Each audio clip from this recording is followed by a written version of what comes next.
নওদার ঘটনায় গুলিবিদ্ধ যুবককে হাসপাতালে দেখতে গেলেন অধীর চৌধুরী। জঙ্গিপুর থেকে তরিকুল শেখের রিপোর্ট, জঙ্গিপুর টিভি। আমি কালকে রাত্রেও এখানে আসবো বলে ঠিক করেছিলাম, তো আমাদের পার্টির একজন গাবাই বলে এখানটাই নওদায় আমাদের পার্টির কাজকর্ম করে, তাকে পাঠিয়েছিলাম।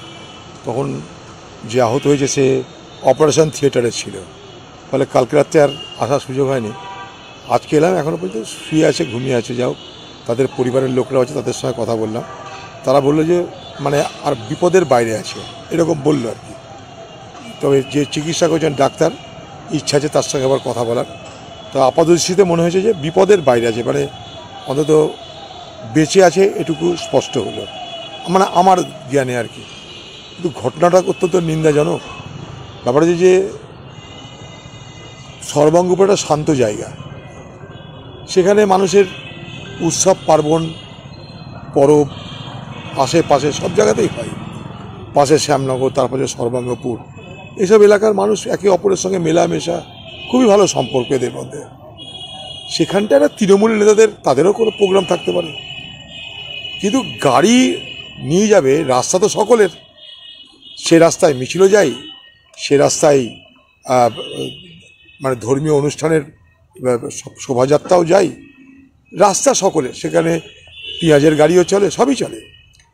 তো সেইখানটায় তৃণমূলের নেতাদের গাড়ি যাবার সময় সব কিছু খালি করে দিতে হবে, কারণ তারা আমাদের সমাজে থাকলেও তৃণমূলের নেতারা, তাদের অধিকার আমাদের সকলের থেকে বেশি। তাই তাদের জন্য রাস্তা খালি করে দিতে হবে। খালি করাতে রাস্তা দেরি, সঙ্গে সঙ্গে চলেছে গুলি।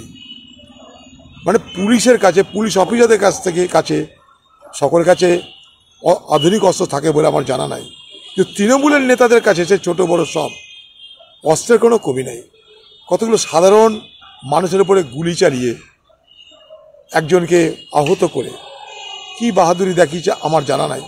কিন্তু আমি প্রশাসনকে বলতে চাই, কালকেও বলেছি, যে যারা দোষী, যারা অপরাধী, তাদেরকে যেন গ্রেপ্তার করা হয় এবং তাদেরকে যথাযোগ্য শাস্তি দেওয়া হয়।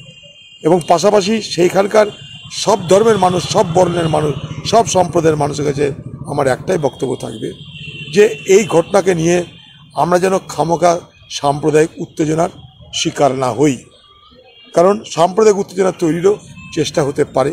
আমরা যেন বিষয়টাকে একটা অপরাধ হিসাবে দেখি এবং অপরাধীর বিরুদ্ধে আমরা যেন আমাদের কথা বা আমাদের প্রতিবাদ করতে থাকি।